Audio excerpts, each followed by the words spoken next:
científica de, de hoy, que un especial agradecimiento a la Asociación de Cirugía de San Francisco, a la Asociación de Cirugía de Entre Ríos y un agradecimiento muy especial a la Asociación de Residentes Concurrentes de Córdoba, que van a ser nuestro motor en lo académico, porque lo están siendo y están cooperando mucho. Así que bueno, hoy vamos a hablar de cirugías de urgencia de casos oncológicos, un tema extremadamente interesante y lo vamos a dar el doctor Mariano Bulacio, que para la gente que no lo conoce es jefe de servicio de uno de los hospitales más grandes de Córdoba, que es el Hospital Misericordia. Mariano, querido, estás a cargo. Bueno, muchísimas gracias por la presentación, doctor Obeide. Y bueno, para mí, inicialmente quiero agradecer a la comisión directiva por delegar en mi persona tal honor, así que, y por ende también, bueno, hacer hincapié en lo que acaba de decir usted formalmente, que, bueno, agradecer la colaboración de las asociaciones afines, como la Asociación de Cirugía de Santa Fe, la de Entre Ríos y la Asociación de Residentes de Cirugía General de Córdoba. Y en el tema que comenzamos hoy, también agradecer a a la participación de los comentadores, que realmente es muy valiosa la presentación y la presencia del doctor Hugo Imhoff de Santa Fe, de los doctores citadinos, el doctor Barrero de Entre Ríos, y bueno, la doctora Bustos y Mareni de acá de Córdoba Capital. Si a ustedes les parece bien, por respeto al orden del día, vamos a dar pie con las presentaciones de los temas. Una vez finalizado cada tema, vamos a dar eh, la palabra a los comentadores y si les parece bien, de acuerdo a la orden del día y en virtud de la hora, vamos a después a dar lugar a los comentarios del chat y de preguntas del auditorio virtual. Si les parece bien, vamos a comenzar con el primer tema, que titulado Oclusión colónica como consecuencia de una fístula colónica por cáncer de vesícula biliar, cuyos autores son el doctor Caballero, Martínez Peloaga, Sánchez Martín, Casares Gonzalo y el doctor Pollada del Centro de Clínica Privada Vélez Arfield Norte de la ciudad de Córdoba. Si quieren compartir pantalla, ya está disponible. Bueno, dame un segundo y díganme si se comparte.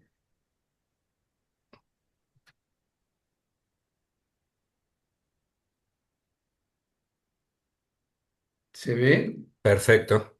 Dame un segundo que minimizo algunas cosas.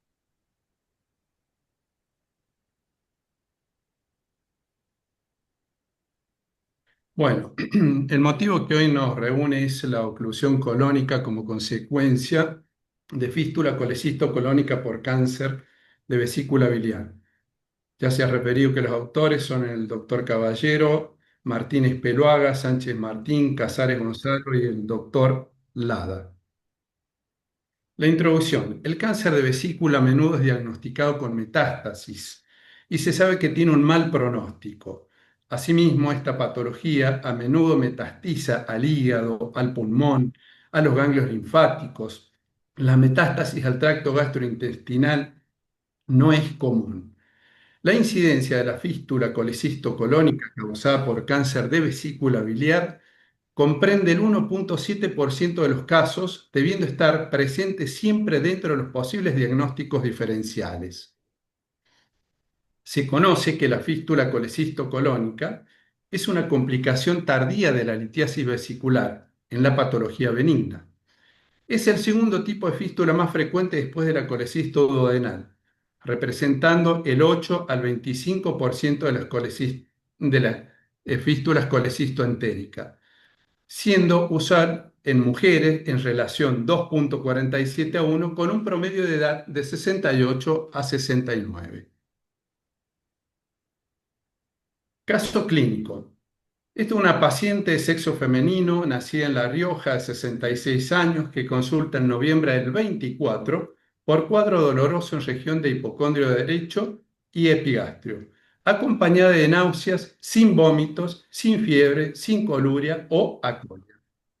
Fue medicada, se le realizó una ecografía de abdomen donde demostró litiasis múltiple a nivel de la vesícula. Posteriormente tuvo otras crisis similares.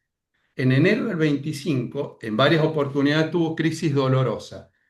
pero se acompañó de distensión abdominal, vómitos abundantes con pérdida de peso. Ante esta situación, se decide la internación, hemodinámicamente estable y afebril. Se coloca una sonda nasogástrica por la cual viene líquido fecaloideo. Ante la situación de urgencia, se decide realizar una tomografía abdominal doble contraste por guardia. En esta tomografía, nosotros podemos apreciar el engrosamiento del colon a nivel del ángulo hepático del mismo, con una masa que impacta sobre el mismo, la podemos ver en este lado también, y si podemos ver una pequeña burbuja aérea que podría corresponder a la fístula. Así también vemos que la vesícula impresiona o impacta sobre el ángulo hepático del colon. Ante esta situación, se decide explorar quirúrgicamente a la paciente por su cuadro de oclusión intestinal. A la laparotomía exploradora se corrobora una masa que involucra ángulo hepático del colon sobre la vesícula biliar. Se decide realizar una resección en monobloque, comenzando por una resección sobre el lecho hepático, liberándose la vesícula totalmente con parte del lecho hepático. Se identifica la vía biliar principal, donde no está comprometida por este tumor, y logra identificar en su totalidad sin signos de invasión. Se libera y reseca el epiplón gastrohepático. Posteriormente, se libera con colon derecho, donde se observa asas delgadas dilatadas. Se lleva a cabo una hemicolectomía derecha con la pieza de la vesícula, parte del lecho vesicular del hígado, epiplón mayor, epiplón menor, que se envía todo esto a anatomía patológica. Acá vemos la pieza quirúrgica que se sacó en bloque, colon ascendente. Esto que tenemos acá es la vesícula que estaba soldada y formaba parte del tumor del ángulo hepático del colon. Lo mismo en la que sigue. Y en esta otra lo que hicimos es abrir la pieza quirúrgica en la cual se puede ver la indemnidad de la mucosa. O sea, esto que pensábamos nosotros que era un tumor de colon en un principio con un compromiso de una colecistitis, terminó siendo en ese momento un cáncer de vesícula. La paciente pasa a terapia donde tiene buena evolución, a los 6 días se va de alta. El informe anatomopatológico demuestra un adenocarcinoma de vesícula biliar con invasión a colon ascendente. El colon, el resto, sin patología. Tenemos el informe anatomopatológico, el cual muestra el adenocarcinoma con invasión a colon ascendente. Discusión. En base a la escasez de datos publicados, los siguientes autores, utilizando PubMed, Embase, la web, el Google School, la búsqueda bibliográfica de artículos, lograron identificar estudios adicionales a partir de la referencia de los estudios recuperados.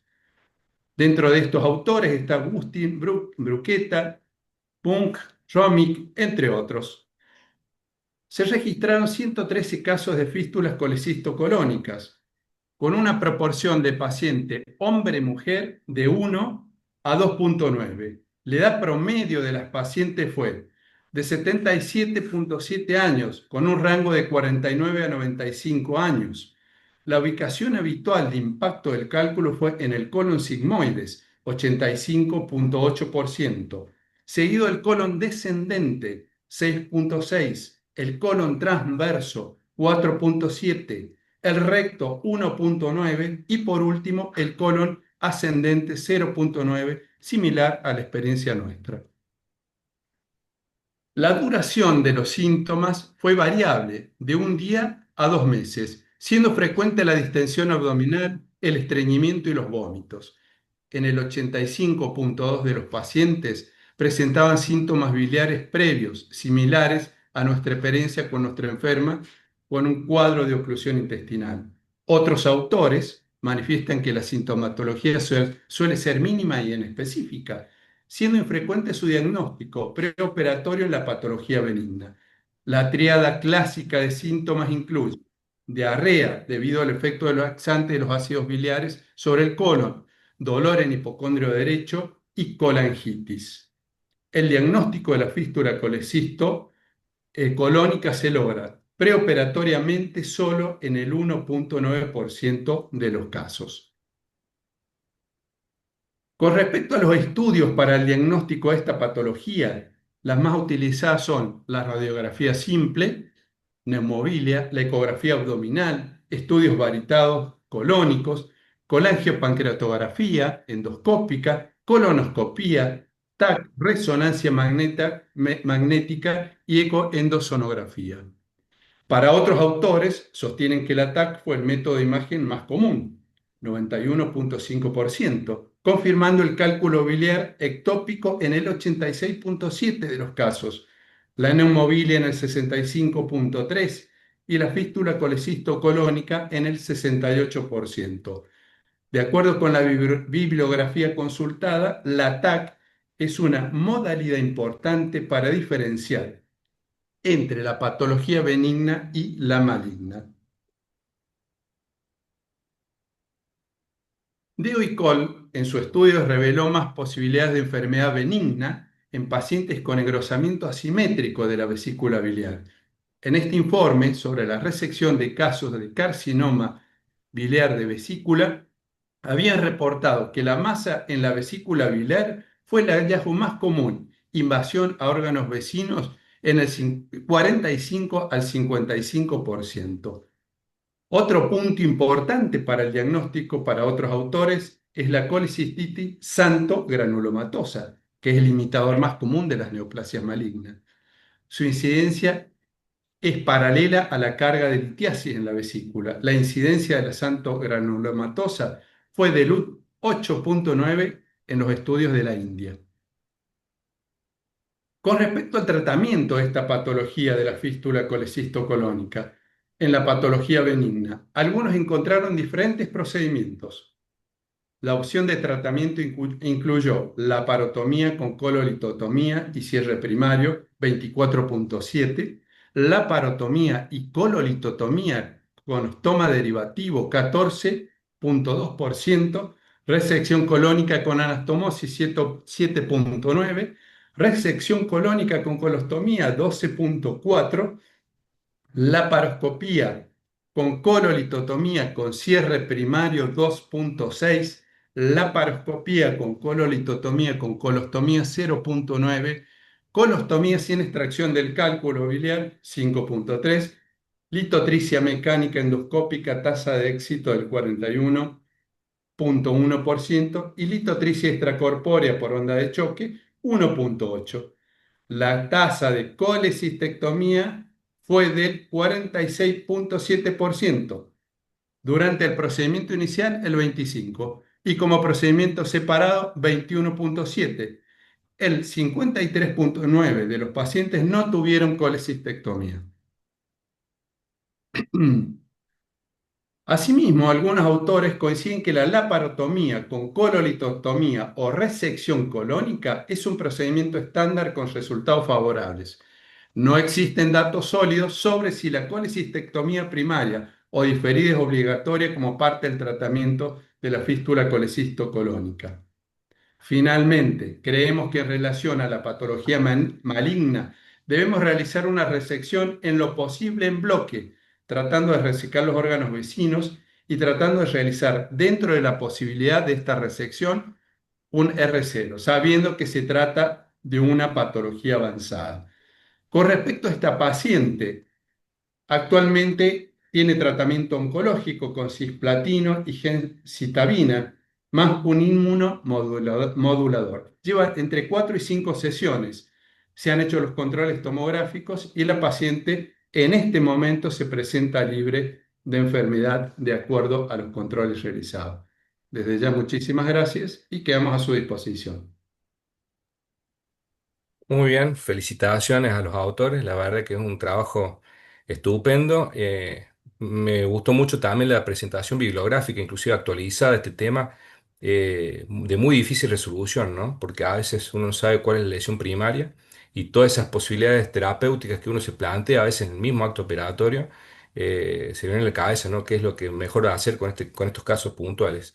A mí me pasó en pocas oportunidades la misma situación. Un caso era una paciente de la misma edad aproximadamente, pero Cuando hicimos la resección en bloque, el patólogo nos llamó y nos informó que tenía gránulos de azufre y era una actinomycosis israelí que intraabdominal, como un granuloma en ese nivel en el ángulo hepático del colon y afectaba también la vesícula biliar. Y esa paciente, gracias a Dios, tratamiento antibiótico cuando bien, pero en el momento no sabemos si era un tumor primario de vesícula que invadía el colon o viceversa. Y por otro lado, con otro paciente que sí era un cáncer de vesícula que invadía el colon, uno de esos síntomas que usted mencionó ahí, la verdad que me llama mucho la atención porque con el diario de lunes uno después sabe Sí, qué hacer el interrogatorio. Era una paciente que tenía una fístula colónica por un cáncer de vesícula y más allá del neumobilia que tenía y demás, era el síntoma de la diarrea colerética. Todos sabemos que las sales biliares se absorben en el tercio distal, del ilion distal, perdón, hace el ciclo entero hepático de las sales biliares, por ende nunca llegan al colon y es realmente altamente irritativa que las sales biliares lleguen a la mucosa colónica y esa diarrea típica colerética que está descrito en algunos textos, que lo vimos después que sí. operamos este caso, es muy característica dentro de todos los síntomas múltiples que presenta. Bueno, no sé si alguno de los comentadores, el doctor Inhoff se encuentra, o si no el doctor Barreiro, citadino, comentarios al respecto.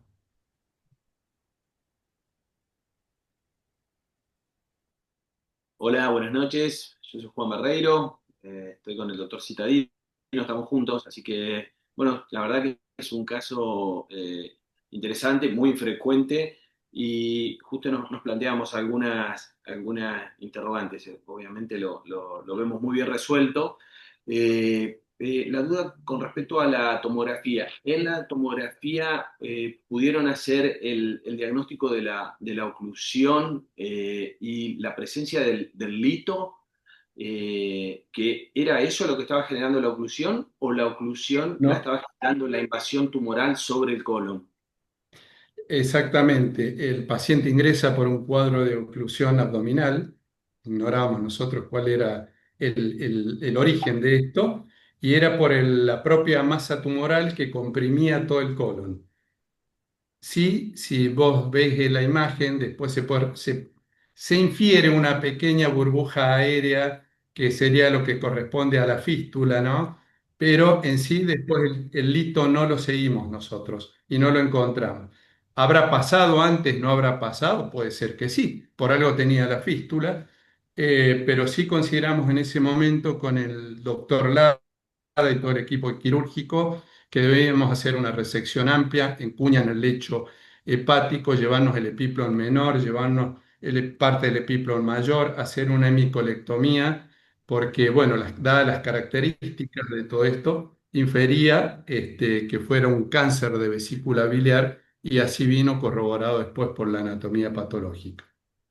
Perfecto. Justo lo otro que le iba a preguntar era eso, ¿en qué momento deciden en la resección asociar la resección del hígado, ¿no? Una resección no anatómica, pero por lo Bueno, menos lecho vesicular, pensando en exactamente. esto, ¿no?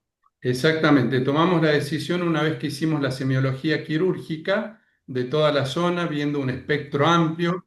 Nos ayudó mucho también que la paciente es una paciente delgada y no tuvimos mayores dificultad para ver tanto todo lo que es el lecho hepático, identificar la vía biliar, ver que no estuviesen tomados los ganglios y poder decidir en consecuencia sobre el colon, también teniendo en cuenta de que teníamos dilatación de las asas delgadas. Bueno, llevarnos todo por este cuadro de oclusión y en buena hora para la paciente, ¿no? No, no todos terminan resueltos así. No, totalmente. Y con respecto a la anatomía patológica, ¿los ganglios vinieron negativos? Vinieron negativos, gracias a Dios. Es más, hoy en día en el seguimiento que tiene la señora, la verdad que pareciera que la hubiéramos curado. Pero bueno, vamos a ver qué dice el destino, ¿no? La verdad que súper bien resuelto, y no es común que tumores así uno pueda considerarlos curativos. O sea, la verdad que es un logro. Lo felicito, doctor. Sí, es así, usted lo ha dicho. Me sumo un aporte, la verdad que festejo que hayan decidido la laparotomía de entrada, porque, digamos, estamos acostumbrados a ver y siempre, digamos, que se pueden hacer grandes reacciones por la laparoscopía, todo. Creo que en algunos casos no, y este me parece que está bien indicado de entrada a la laparotomía. Eh, yo sospecho, digamos, por lo que contaron, que fue un cáncer de vesícula, del fondo de la vesícula con invasión al colon, digamos, ya que tuvieron la vía biliar despejada y todo eso, digamos. Siendo una cirugía de urgencia, entrando, digamos, a veces sin un diagnóstico del todo certero, digamos, nos sorprendería encontrar un tumor de vesícula invadiendo el colon con vía biliar respetada. La verdad que muy bien atinado todos los pasos que dieron y la verdad que un caso impresionante. Y no para hacer una oclusión a las 2 de la mañana, no creo que hubiera sido el mismo resultado. Sí, en principio, como dijiste, Doc, la decisión fue, hay varias aristas para tomar la decisión si laparoscópica o no, y les debe pasar lo mismo a ustedes. Y una de ellas tiene que ver a veces con las obras sociales y qué es lo que tenés en el momento y qué disponés. Y creo que fue la decisión más allá de que sí, hay que abordarla, se podría abordar laparoscópicamente, de eso no tiene discusión, creo que todos lo sabemos, pero bueno, también fue que este paciente, la obra social no lo cubría, teníamos una serie de inconvenientes, pero bueno, es una anécdota al tema. Lo que sí, el informe de la anatomía patológica muestra que toda la pared de la vesícula está comprometida, pero fíjate que el resto del informe no refiere ni a adenopatías ni nada, lo cual, bueno, en buena suerte para la señora. Y el cuadro, viste que ya venía de varios meses con cuadros de colecistitis y bueno, le tocó esta y justamente pasó lo que pasó. Perfecto. Ahí veo conectado al doctor Imhoff, si quiere hacer algún Sí, aporte. sí, buenas tardes. Bienvenido. Bueno, primero felicitarlo al doctor Caballero.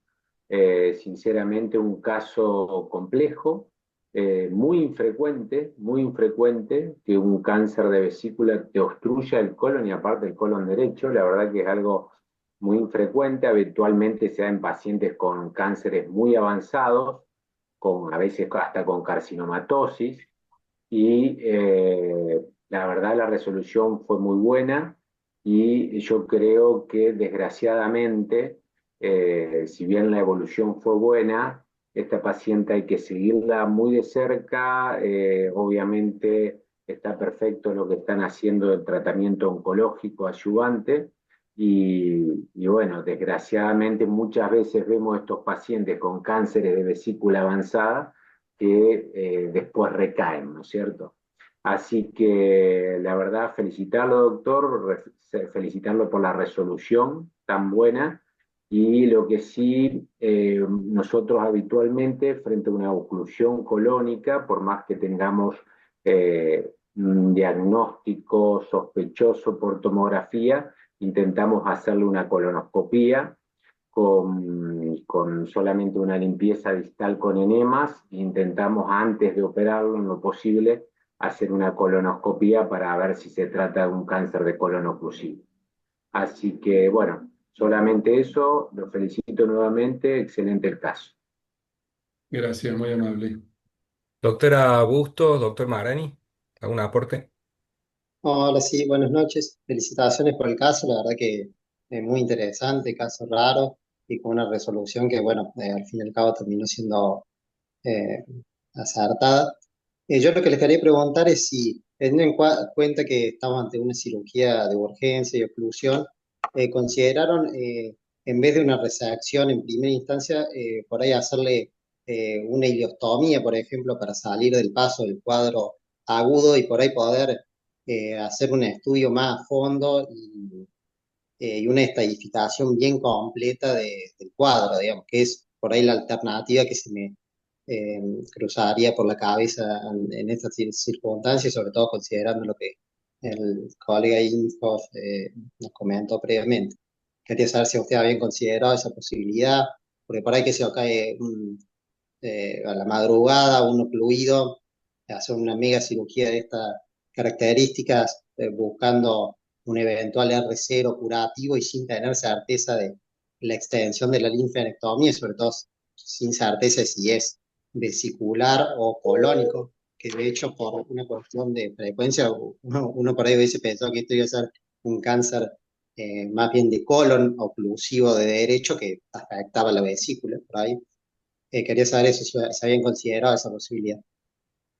En principio sí creemos que hubiera sido y hubiera dado mucho aporte una colonofibroscopía, haberlo podido preparar al paciente y haberlo estudiado un poco más y a lo mejor la resolución podría haber sido otra o no. Pero en ese momento dispusimos, debido a la edad del paciente, las características y cómo había ingresado por guardia, a tomar una resolución inmediata. Y en ese sentido actuamos y bueno, pero sí creemos que como aporte, ustedes lo han dicho y estamos totalmente convencidos que hubiera sido con el diario del lunes, nosotros mismos, ¿no? Poder haber hecho una colonofibroscopía. Es más, cuando ven la diapositiva, cuando abrimos la pieza quirúrgica, vimos que la mucosa estaba normal, lo cual todo protruía e iba, o sea, no era de colon. Hubiera aportado una enormidad, seguro. Sí, sí, al final la resolución fue muy acertada, dado todas las circunstancias. Por supuesto que habrá que ver la evolución posterior de la mujer, porque las características del tumor, digamos, el pronóstico en general no es bueno, Sí. digamos. Pero enhorabuena que ahora que haya sido una resección R0 y con ganglios negativos, digamos, y que se encuentre libre de enfermedad, es por lo menos de momento, un éxito absoluto y indudablemente por lo menos se le ha aportado alguna mejoría en su esperanza y calidad de vida, digamos, si es que no llega a la curación. Doctor Augusto. Hola, doctor Caballero. Muy Hola, ¿cómo interesante estás, el Doc? caso, todo en orden. Un gusto verte. La verdad que es un caso muy raro, fue muy ilustrativo, la verdad, y la información que nos dieron después, obviamente que uno no se pone a estudiar esto puntualmente cuando le dicen fístula colónica. Pero bueno, me sumo a las palabras de Marcos, que me parece que es una cirugía inmensa y muy bien lograda y bueno, y que a la paciente le haya ido bien es algo que obviamente es muy satisfactorio. Bueno, lo de la colonoscopia pensaba también preoperatorio o no sé si ustedes tendrían la disponibilidad de hacer una colono intraoperatoria o haber hecho una colotomía para ver por dentro la mucosa quizás. Eso por un lado, y otra cosa, no sé qué rol tendría, pero se me ocurre si hubiera aportado hacer una biopsia por congelación, por ejemplo, de alguna parte de la masa que parezca representativa y para ver de qué tejido venía y ver si le podíamos preservar un poco de intestino o quizás hacerle una ostomía después de hacerle una segmentaria. No sé, se me ocurre, como para aportar. Muchas gracias por el video.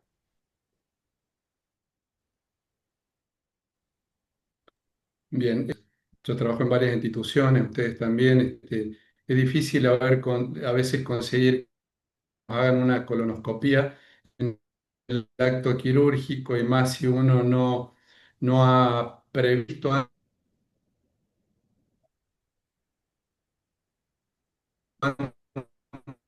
qué es lo que puede suceder en esta que ir el endoscopista. La verdad que nosotros tenemos un endoscopista muy bueno en la Vélez Norte, pero bueno, no está en ese momento a la accesibilidad, pero sí considero en estos casos poder disponer de ellos. Sí, hubiera sido un aporte muy bueno. Doctor Obeide. Bueno, no sé Sí, si... ya estamos sobre la hora para que presenten el segundo trabajo, pero eh, yo voy a opinar en relación a lo que dijeron los chicos de mis servicios, Rosa y Marcos. Yo creo que hacer una biopsia por congelación y hacer una ileostomía no es no es una buena decisión. Yo creo que este es un caso de una oclusión intestinal de esas que se pueden programar no para el mes siguiente, pero sino para el otro día, hacer buen uso de las imágenes y ante la sospecha hacer la resección en bloque como se hizo, porque cambiamos de estadio el paciente. Si a un cáncer de vesícula le hacemos una biopsia, sí, y después le hacemos neoadyuvancia, no hay trabajo. Entonces, yo creo que sí hizo bien que en estos casos, bueno, es raro sospechar que un cáncer de vesícula, pero bueno, me parece que hicieron bien en la toma de decisión el doctor Caballero, el doctor Lada.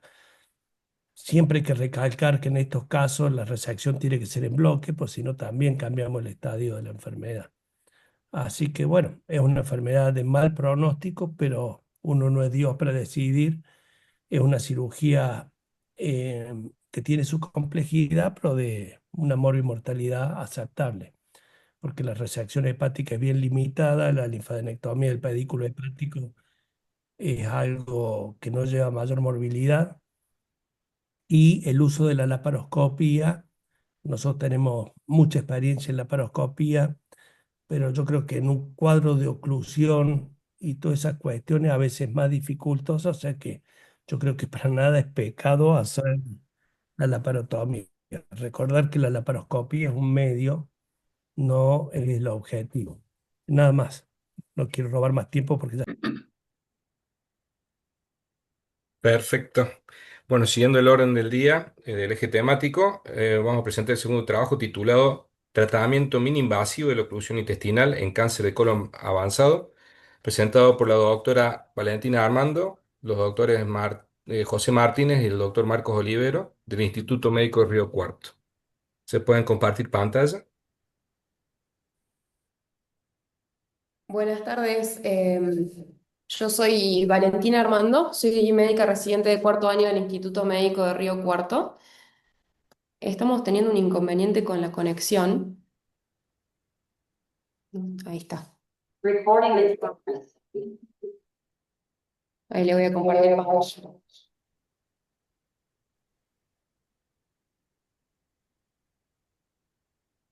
Bien. Voy a presentar un caso en donde realizamos un tratamiento mini invasivo de la oclusión intestinal en cáncer de colon avanzado. Se presenta un paciente masculino de 68 años de edad con síndrome anémico, hiperplasia prostática benigna, con antecedentes de enolismo crónico y tabaquismo severo, sin otro antecedente patológico conocido.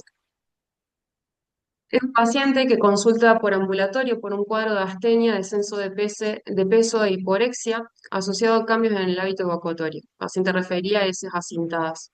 El examen físico, el paciente se encontraba lúcido, vigil, orientado en tiempo, espacio y persona, con signos vitales dentro de parámetros de la normalidad. El abdomen levemente distendido, con ruidos hidroaéreos positivos, disminuidos, blando, depresible, levemente doloroso generalizado, sin defensa ni reacción peritoneal. Su objetiva onda cítica y una lesión nodular pétrea no móvil, indurada, adherida a planos profundos en pared abdominal a nivel del epigastrio.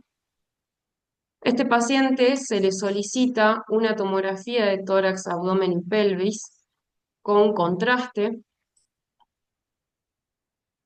En el tórax se encontraban unas lesiones nodulares infracentimétricas sugestivas de lesiones de secundarismo en ambos parénquimas pulmonares.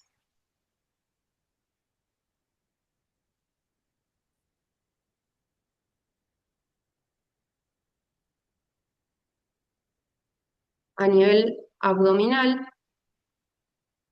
se encontraban lesiones a nivel del parénquima hepático con realce periférico, sugestiva también de lesiones secundarias. Se encontraban también lesiones en el retroperitoneo y signos de carcinomatosis, además de líquido ascítico de bajo volumen.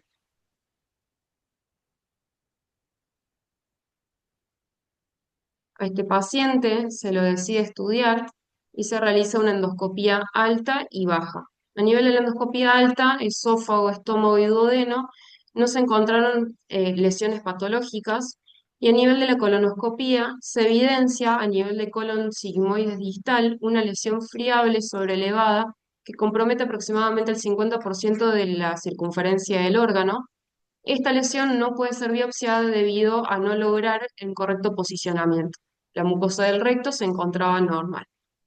Debido a esto, se decide la realización de una biopsia hepática percutánea guiada por tomografía, dando como resultado un adenocarcinoma de colon moderadamente diferenciado con áreas de mucosecreción. Por esto, al paciente se lo envía a servicio de oncología quienes comienzan con un tratamiento dirigido con capecitabina, oxaliplatino y bevacizumab. Este paciente, luego de 4 semanas de este tratamiento, sufre un cuadro de suboclusión intestinal, por lo que se le solicita una tomografía de abdomen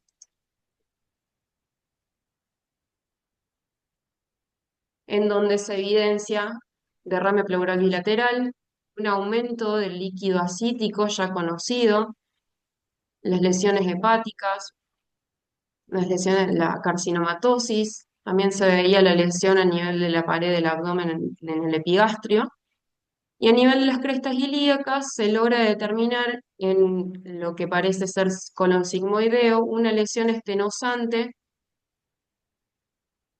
que genera todo el cuadro de oclusión intestinal.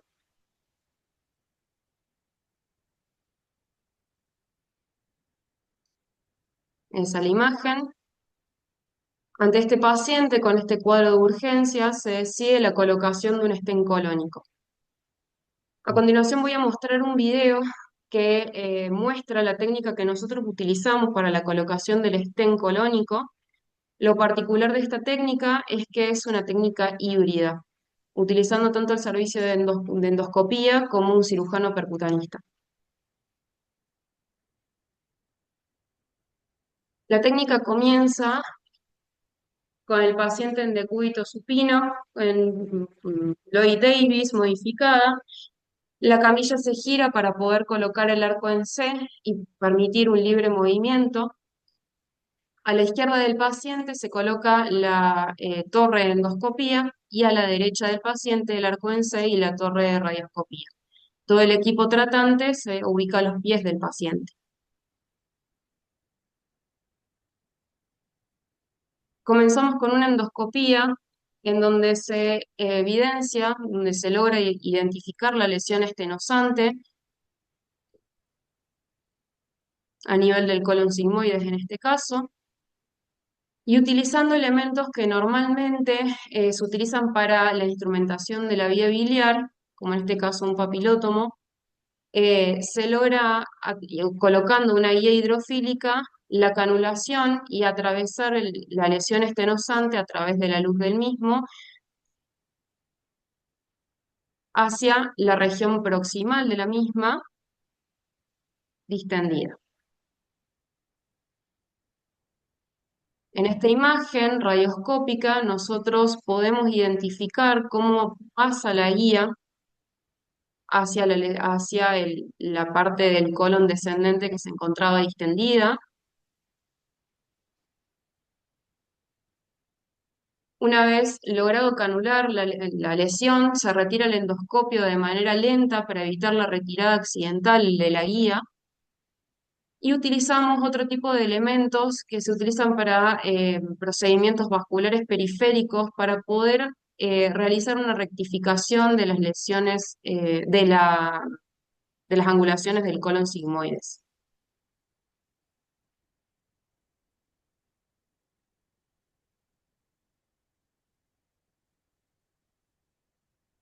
En esta imagen radioscópica se logra identificar la lesión estenosante.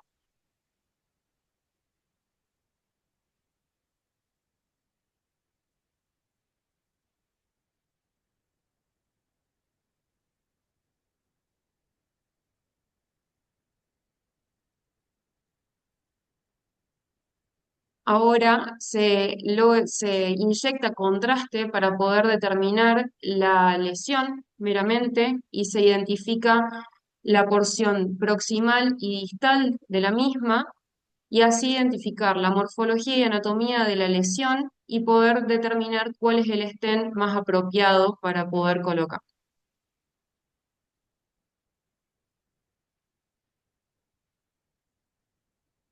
A nivel de maniobras peranales y con la guía se coloca el stent. Se necesita 2 profesionales para poder lograr el correcto posicionamiento y apertura del mismo. En esta imagen se logra determinar, se logra colocar y ver el correcto posicionamiento de la copa proximal que se encuentra en el colon descendente distendido, y la copa distal a nivel del sigmoides.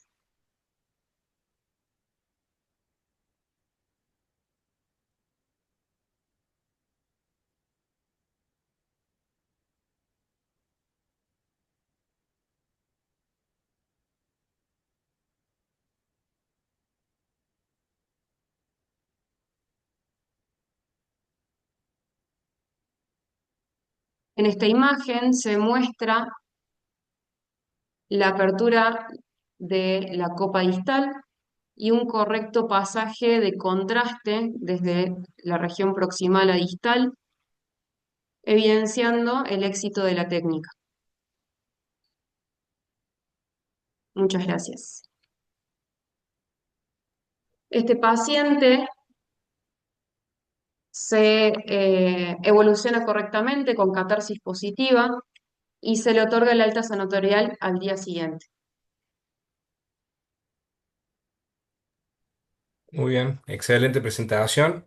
Seguramente acá el doctor Imhoff es referente en este tema en endoscopia digestiva, además de hacer cirugía. Me gustaría su opinión y su aporte. Bueno, sí, muchas gracias. Eh, Mira, el caso es interesantísimo. Yo soy cirujano, endoscopista y fuimos pioneros en colocación de prótesis colónica. Es más, tenemos más de 120 casos de prótesis colónica en Santa Fe, en nuestro servicio. Y sinceramente el caso que les tocó es un caso, diríamos, todos los casos hay que verlo caso por caso, diríamos, bien seleccionado. De hecho, una de las contraindicaciones de colocar una prótesis colónica es la asitis masiva, o cuando hay mucha asitis tiene mucho más riesgo de perforación el colon. Eh, pero bueno, en este caso en particular, y por lo que cuentan anduvo muy bien, muchas opciones no tenía. Son casos extremos, límites, y las prótesis colónicas hay dos indicaciones. Una totalmente paliativa, como fue en este caso, y otra que son puente a cirugía, que es la mayoría de los casos que hemos tratado. Pero al ser una obstrucción única, porque lo que hay que tener cuidado con estos pacientes con carcinoma es que no tengan múltiples obstrucciones, múltiples estenosis. Aparentemente en este caso era una sola obstrucción distal en el sigma, por lo tanto yo creo que estuvo bien indicado, pero hay que tener mucho cuidado con esa indicación, que no tenga otras obstrucciones porque uno le desobstruye el colon sigmoides, pero si tiene obstrucciones proximales claramente no va a andar bien. Así que en definitiva la técnica está muy bien. Habitualmente la técnica que nosotros usamos se ve complementada con radioscopía, pero usamos prótesis intracanales, no como esta. Hay dos tipos de prótesis, hay diferentes tipos de delivery en las prótesis colónicas. Las prótesis colónicas son prótesis que no son cubiertas, que tienen una sola copa que queda hacia proximal. ¿Ok?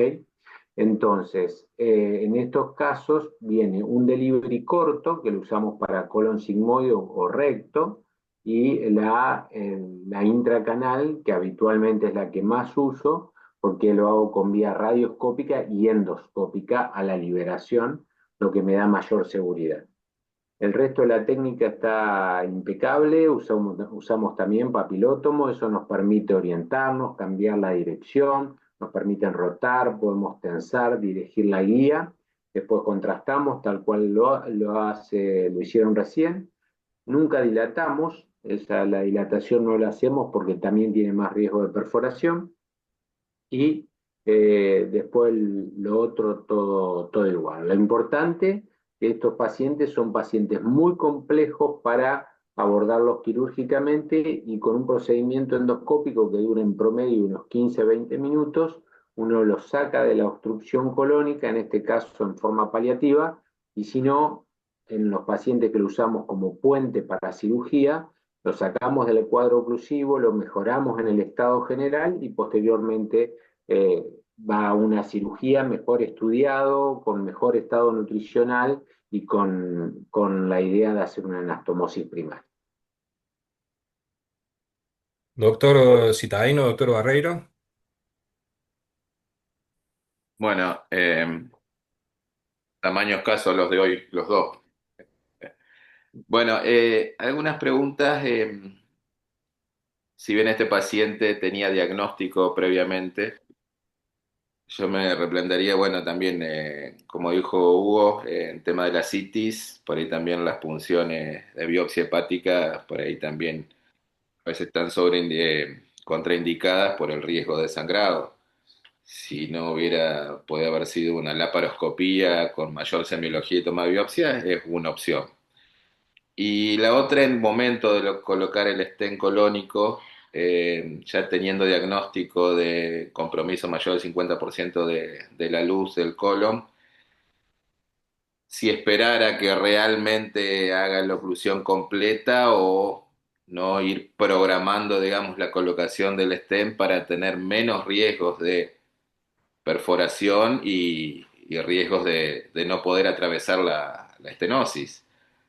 Realmente cuando tenemos estos pacientes con compromiso mayor al 50% y con el tratamiento neoadyuvante que no va en buena evolución, si lo controlamos con ecografía o tomografía, que persiste o tiene más ascitis o no reduce nada los volúmenes de la carcinomatosis, sabemos que se va a ocluir en cualquier momento. No sé si adelantarnos un paso en colocar el stent podría tener menos índice de complicaciones. Si bien en este caso salió perfecto, pero bueno, a veces, si bien no tengo tantos casos como hubo de colocación de stent, pero a veces no es tan fácil atravesar cuando está totalmente ocluido y es un problema. Y terminamos haciendo una ostomía por el cuadro oclusivo. Pero bueno, me encantó, realmente me gusta que se compartan estas cosas, digamos, porque hay muchos factores en común entre nosotros y ustedes. También tener la disponibilidad de poder elegir el stent que un momento dijeron, eso es algo que es premiado, digamos, en todos lados, ¿no? No siempre tenemos un stent por guardia en un hospital, digamos, para poder elegir cuál colocamos. Entonces también se semi-programa un poco. Pero bueno, eso, pero me encantó la resolución. Muchas Perfecto. gracias. Sí, conteste nomás. Perdón, no, con respuesta a la pregunta del doctor, el paciente en el momento en el que se hizo la biopsia percutánea hepática, este paciente presentaba un mínimo de ascitis y tenía un laboratorio dentro de normalidad por el tema de la coagulación. Y nosotros contamos con un stock de stent, contamos con uno de 9 y 12 centímetros. Perfecto. Doctor Marani, doctor Augustos, ¿alguna un aporte, una pregunta? Bueno, de nuestra parte, no, toda mi parte por lo menos, felicitaciones, la verdad, muy interesante también el caso del manejo. Me parece que es súper importante que el cirujano general tenga experiencia y noción del uso de la colonoscopía, porque nos da muchas más herramientas y, bueno, más el conocimiento del paciente, obviamente. Yo, o sea, puntualmente no tengo experiencia en colonoscopía, pero me pareció súper interesante cómo lo abordaron. Se ve todo perfecto, la radioscopía aporta muchísimo y también la seguridad de saber que estamos adentro. Obviamente que pasar un tumor oclusivo de más del 50% no debe ser para nada fácil y es muy necesario saber que estás ahí adentro, ¿sí? Y se ve perfecto en todo el procedimiento. Le quería hacer una pregunta dentro de la ignorancia al doctor Imhoff, sí, que dijo que utilizan los stent como puentes para cirugía. No me ha tocado ver resección colónica o rectal con stent colocado. Quería saber si se modifica mucho, hace mucha reacción inflamatoria, depende de la técnica, el tamaño tumoral, o se lo pueden poner a cualquier paciente mientras le hacen la quimio por las metástasis para después resecar el tumor. Para el resto, muchas gracias. Sí, muchas gracias por la pregunta. Sí, es muy buena la pregunta. Siempre hay reacción desmoplásica del tejido. Lo que sí, obviamente, se usa en pacientes que están ocluidos y que uno en el mismo procedimiento muchas veces toma la biopsia y coloca la prótesis, y no necesariamente en pacientes que tengan metástasis, es decir, pacientes no es necesario que sea un estadio 4, diríamos, con metástasis hepática. Pacientes con cuadro de cáncer de colon oclusivo, eh, que son la gran mayoría de los pacientes que hemos colocado prótesis. Esos pacientes, en líneas generales, la idea es mejorar el estado general del paciente, pues son pacientes que vienen deshidratados, generalmente malnutridos, con colon sucio. Entonces, habitualmente en las obstrucciones izquierdas colocamos la prótesis, el paciente lo terminamos, es más, si es una oclusión completa, el paciente a veces, sobre todo antes, no teníamos a veces ni tomografía y le colocábamos la prótesis porque tenemos en línea general, no sé si una o dos o tres, pero siempre en el banco de materiales de prótesis tenemos prótesis colónica. Eh, en realidad lo que hacemos es colocar la prótesis y después el paciente lo terminás de estadificar bien, haces toda la valoración nutricional, lo pones en perfectas condiciones y después haces la resección, donde en líneas generales no varía mucho para el cirujano hacer una resección con prótesis o sin prótesis. Esa es la verdad. Si bien los estén generan reacción desmoplásica, sobre todo la parte no afectada por el tumor, pero en líneas generales no es una complicación o te hace más difícil la cirugía. Pues Queda son como, los stent tienen diferentes medidas, como dijo recién la doctora, viene alguno de 6 centímetros, otro de 9, otro de 12 centímetros, habitualmente son los que usamos, y es justamente las resecciones colónicas, es esa cantidad de centímetros de colon salen con la pieza, ¿no es cierto? Así que creo que estoy respondiendo a la pregunta, perfecto, sí, gracias, doctor. por favor. Muy bien. ¿Alguna pregunta de los participantes? Doctor Martínez, ¿algún aporte más que quiera agregar? En caso.